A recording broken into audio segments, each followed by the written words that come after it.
இன்றைக்கு நாம் தியானிக்க இருக்கிற வசனம் நீதிமொழிகள் 21ஆம் அதிகாரம் 23வது வசனம். தன் வாயையும் நாவையும் காக்கிறவன் தன் ஆத்துமாவை இடுக்கண்களுக்கு விலக்கி காக்கிறான். இன்னைக்கு கர்த்தர் நம்மோடு இடைபடுகிற வார்த்தை தன் வாயையும் நாவையும் காக்கிறவன். அதாவது நம்ம வாய் நாவு இதை காத்து கொண்டா நம்ம ஆத்துமா பிழைக்கும் இல்லையா? அதை இடுக்கண்களுக்கு தேவன் விலக்கி பாதுகாக்கிறவராக இருக்கிறார். அதனால் அந்த நாவையும் அந்த வாயும் கர்த்தருடைய கரத்தில் நம்ம ஒப்பு கொடுக்கணும். இதோ எங்களோட வாய்க்கு காவல் வைங்கப்பா, எங்கள் உதடுகளின் வாசலை காத்து கொள்ளுங்கப்பான்னு. ஏன்னா இந்த வாயில் தான் நம்ம எல்லா தப்பையுமே பண்ணுறோம் இல்லையா? துதிக்கிற வாயினால் நம்ம சபிக்கிறோம், துதிக்கிற வாயினால் நம்ம பாவமான காரியங்களை நம்ம செய்கிறோம் இல்லையா? அதனால் இந்த வாயும் நாவும் நம்ம காத்துக்கொள்ளணும். அப்போ நம்ம ஆத்துமாவை தேவன் எல்லா இடுக்கண்கள்னால் எல்லா விதமான துன்பத்துக்கும் தேவன் விலக்கி பாதுகாப்பேன்னு சொல்கிறாரு. அதே போல் அகங்காரமும் இடும்புள்ளவனும் பரியாசக்காரன் என்று பேர். யார் கர்த்தர் பரியாசக்காரன் சொல்கிறாருன்னா, அகங்காரமும் இடும்பு செய்கிறவர்கள்னால் நமக்கு துன்பத்தை ஏற்படுத்துறவங்க, அப்படிப்பட்டவங்க தான் பரிகாரிகள், அவங்க தான் பரியாசக்காரர்கள்னு சொல்லப்படுது. அவன் அகந்தையான சினத்தோடு நடக்கிறான். எப்பவுமே அவனுக்கு ஒரு கோபம், ஒரு எரிச்சல் அவனுக்குள்ளே இருந்துக்கிட்டே இருக்குமா. ஆனால் கர்த்தருடைய பிள்ளைகளாகிய நாம் எப்படி இருக்கணும்? நம் வாயையும் நாவையும் காக்கிறவர்களாக இருக்கணும். தன் வாயை காக்கிறவன் தன் பிராணனை காக்கிறான்னு நீதிமொழிகள் 13:3 சொல்கிறார். தன் உதடுகளை விரிவாய் திறக்கிறவன் கலக்கம் அடைவான். அதுதான் நம்ம வாயை காத்தோம்னா நம்ம ஜீவனுக்கு அது பாதுகாப்பு இல்லையா? நம் உதடுகளை நாம் விரிவாய் திறந்தோம்னா ஏதாவது நம்ம தவறாய் நம்ம பேச ஆரம்பித்தா அது நமக்கு என்னவாகுமா? விரிவாக திறக்கிறவன் கலக்கம் அடைவான். ஐயோ நம்ம பேசிட்டது தப்போ தவறோன்னு சொல்லி மனம் கலங்கி போகும். அதனால் நம்ம வாய்க்கும் உதட்டுக்கும் காவல் வைக்க தேவனிடத்துல கரத்தில் நீங்கள் ஒப்பு கொடுங்க, தேவனிடத்தில் அறிக்கையிட்டு அதை ஒப்பு கொடுங்க. அப்போ தேவன் அதை பாதுகாப்பார். ஏன்னா மரணமும் ஜீவனும் நாவின் அதிகாரத்திலிருந்து வருகிறது என்று வேதவசனம் சொல்லுது. அதில் பிரியப்படுகிறவர்கள் அதன் கனியை புசிப்பார்கள்னு நீதிமொழிகள் 18:21 பார்க்குறோம். அப்போது மரணமும் ஜீவனும்னா ஒரு மனுஷனுடைய ஆயுசு நாட்களை முடிக்கிறதும் அதுதான், அந்த ஆயுசு நாட்களை பெருக பண்ணுறதும் அந்த வாய் தான் இல்லையா? அதனால் அது எதனால் வருது? அந்த நாவின் அதிகாரத்தினால தான் வருது. அதனால் எதை மனுஷன் விரும்பினானோ அது அவனுக்கு கிடைக்கும். மரணத்தை விரும்பினா மரணம், ஜீவனை விரும்பினா ஜீவன். அப்போ அதன் கனிகளை அவர்கள் புசிப்பார்கள்னு நீதிமொழிகளை எழுதின சாலமோன் ராஜா சொல்லுகிறத பார்க்குறோம். யாக்கோபு 1ஆம் அதிகாரம் 26ஆம் வசனத்தில் பார்க்குறோம். உங்களில் ஒருவன் தன் நாவை அடக்காமல் தன் இருதயத்தை வஞ்சித்து தன்னை தேவ பக்தி உள்ளவன் என்று எண்ணினால் அவனுடைய தேவ பக்தியே வீணாக இருக்கும்னு சொல்கிறார்.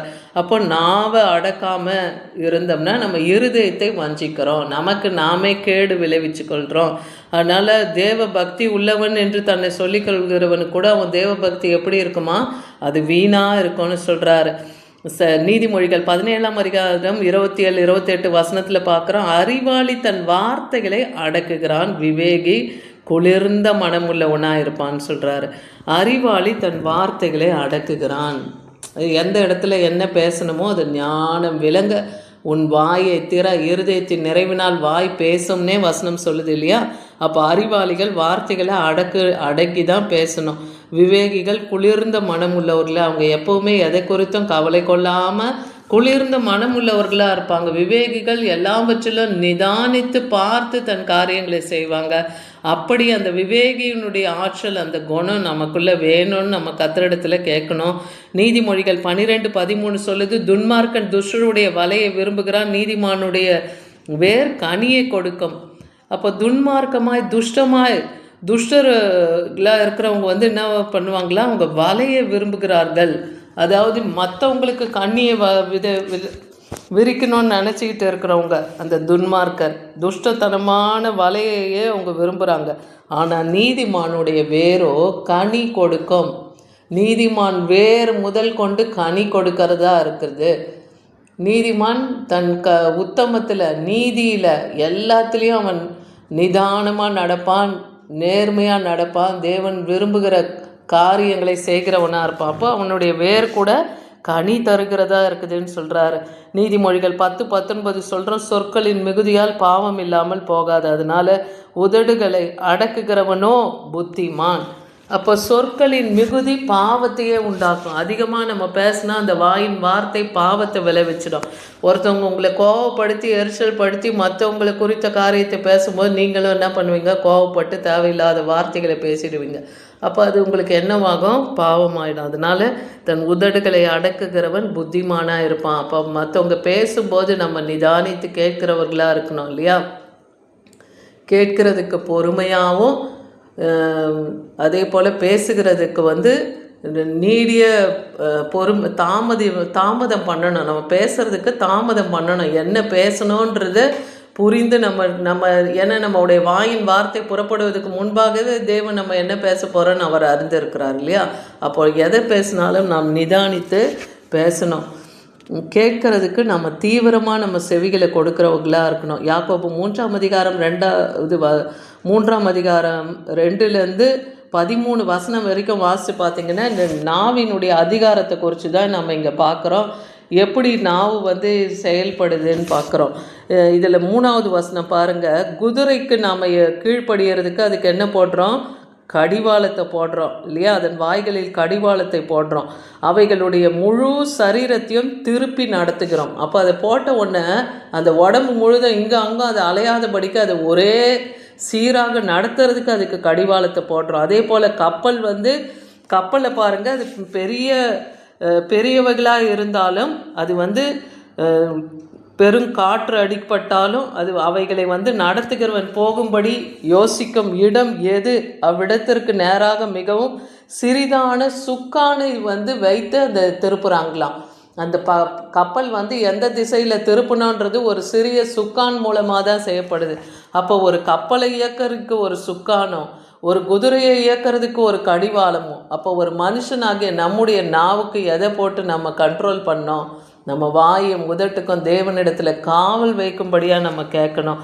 ஏன்னா இந்த நாவானது சிறிய அவயமாக இருந்தாலும் இது பெருமையானவைகளை பேசுகிறது நம்ம பார்க்குறோம் இல்லையா? சிறிய நெருப்பு எவ்வளோ பெரிய காட்டையே கொளுத்தி விடுகிறது நம்ம பார்க்குறோம். அது போல தான் நாவும் ஒரு நெருப்பு.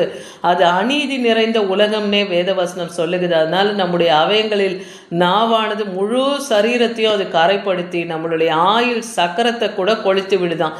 அப்போ இந்த வாயினால் நம்ம ஆயுசு நாட்கள் கூட குறைந்து போகுதுன்னே சொல்கிறாரு. நரக அக்னியினாலே கொளுத்தப்படுகிறதாயும் அது இருக்கிறது. சகல விதமான மிருகங்களும் பறவைகளும் ஊரும் பிராணிகளும் நீர்வாழ் ஜந்துக்கள் இவைகள் எல்லாம் அதனுடைய சுபாவம் மனுஷ சுபாவத்துக்கு அடக்கப்படுவதும் உண்டுன்னே சொல்லுது. எல்லாத்தையும் மனுஷனால் கண்ட்ரோல் பண்ண முடியும். ஆனால் மனுஷனுடைய நாவை எப்படி கண்ட்ரோல் பண்ணோம்? நமக்கு அந்த விவேகம் வேணும், ஞானமாக இருக்கணும். நாவை அடக்க ஒரு மனுஷனாலும் கூடாதுன்னே இருக்குது.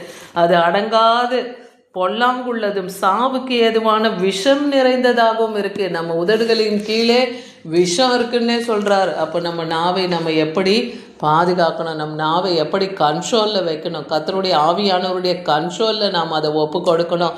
அதனால் இன்றைக்கி நீங்கள் புத்திமான நடங்க.